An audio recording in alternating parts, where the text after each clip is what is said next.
안녕하세요. 바를정한의원 오민지 원장입니다. 과거에는 영양 부족으로 환자가 많았다면 요새는 영양 과잉으로 많은 병들이 온다죠. 그 중에서도 설탕 섭취는 손꼽히는 원인 중에 하나입니다. 심지어 설탕과 관련된 암도 무려 10가지가 넘는다고 알려져 있습니다. 하지만 설탕은 탄수화물로서 3대 영양소 중에 하나니 우리가 섭취를 안 할 수가 없습니다. 그리고 거의 모든 음식에 설탕이 들어가는 만큼 섭취를 아예 안 하기 쉽지 않은데요. 그래서 내 설탕 섭취량이 적정량인지 너무 많지 않은지 보시려면 제가 지금부터 말씀드리는 설탕이 과잉됐을 때 나타나는 증상, 이 증상들에 내가 해당되는지를 보시면 됩니다. 따라서 제가 설명하는 내용 꼭 체크하시고 나한테 해당되는 증상 체크 하나하나 해보시길 바랍니다. 설탕 섭취가 과도할 때 나타나는 증상, 첫 번째, 배고픔을 자주 느끼고 단 음식이 당기는 증상이 나타납니다. 어렸을 때부터 단 음식, 과자, 음료수에 너무 길들여져 있거나 익숙하거나 평소에 우리가 단 걸 많이 먹게 되면 내 입이 단 것에 길들여져서 계속 단 것만 찾게 되는데요. 설탕, 당분 자체가 중독성이 있기 때문에 보통 음식을 먹어도 단맛을 찾게 됩니다. 대표적인 음식이 스타벅스 같은 데서 시럽이나 크림 많이 들어간 프라푸치노 있죠. 따라서 이러한 식습관을 가지고 계신다면 꼭 자각하셔서 고치길 바랍니다.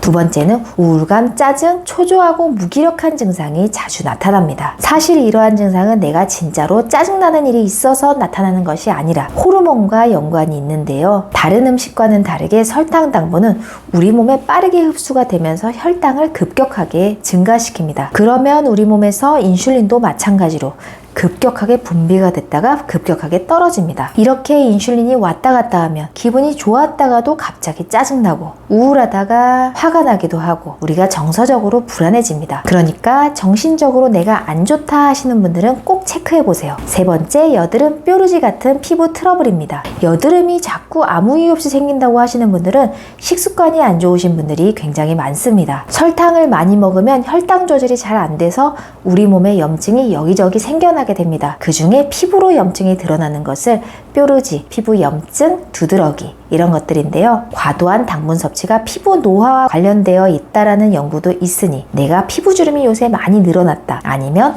여드름 같은 게 이유 없이 많이 생긴다, 뭔가 뾰루지 같은 게 생긴다 하시는 분들은 꼭 체크해 보시길 바랍니다. 다섯 번째는 면역 기능이 떨어지고 감기에 자꾸 걸립니다. 어떤 사람은 아무리 힘들고 피곤해도 감기에 잘 안 걸리고 어떤 사람은 툭 하면 감기에 걸리고 잘 낫지도 않는 사람들이 있는데요. 설탕, 당분을 많이 먹어서 우리 몸에서 혈당이 올라가고 염증을 자꾸 유발하게 되면요, 몸에서 그 염증을 처리하느라 바쁜 면역 상태가 되면요, 실제로 내가 바이러스가 들어와서 그 바이러스를 처리를 해야 되는데 면역 기능 자체가 많이 떨어져서 처리를 못하는 경우가 생깁니다. 그렇게 되면 감기에 자꾸만 걸리고 잘 안 낫게 되는 겁니다. 따라서 면역 기능을 높이기 위해서는요, 보약을 먹기 전에 먼저 설탕을 끊어주시는 게 좋겠습니다. 여섯 번째는 관절 통증 또는 근골격계 통증입니다. 류마티스 관절염 환자 217명 대상으로 한 연구가 있는데요. 20가지 음식 중에 20가지 음식 중에서 당분이든 탄산음료와 디저트가 증상을 가장 악화시킨다고 보고된 적이 있습니다. 그리고 20살에서 30세 성인 1209명을 대상으로 한 연구에 따르면 단 음료를 일주일에 5번, 5회 이상 마신 사람은 마시지 않은 사람보다 관절염에 걸릴 확률이 3배 높았다고 합니다. 그리고 당뇨 환자들이 실제로 팔다리 저리고 아픈 분들 많거든요.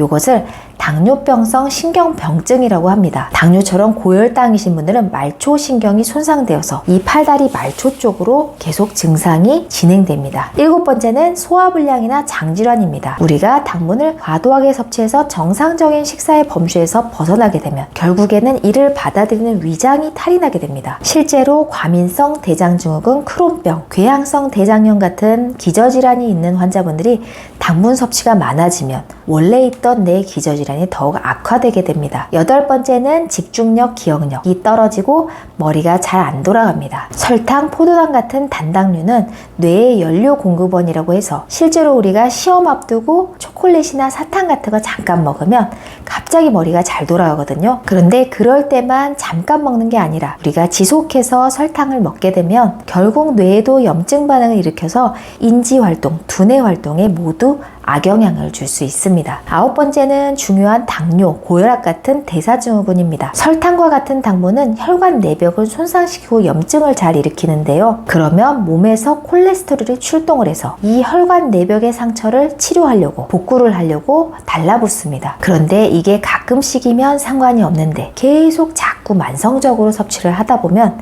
콜레스테롤이 혈관벽에 달라붙어 혈관벽이 좁아지게 되고, 그리고 좁아지면서 고혈압, 고지혈증, 당뇨까지 유발이 됩니다. 그래서 대사증후군 있으신 분들은 먼저 설탕부터 끊어보세요. 이렇게 내가 설탕을 너무 많이 섭취하고 있지 않은지 알아볼 수 있는 증상 9가지를 설명을 드렸는데요. 내가 나 자신의 식습관이 어떤지 알기가 쉽지 않고, 게다가 주변 사람들이 다 나처럼 식습관을 가지고 있다면 더더욱 알기 쉽지 않기 때문에 제가 알려드린 9가지를 꼭 체크를 해보세요. 여기에 몇 개가 해당이 된다면요, 지금까지의 나의 식습관에서 벗어나서 꼭 철저하게 설탕을 제한하는 시기를 하시길 권유드립니다. 오늘 영상 도움이 되셨나요? 도움이 되셨다면 좋아요, 구독 꼭 눌러주시고 다음번에는 더 좋은 영상으로 찾아뵙겠습니다. 감사합니다.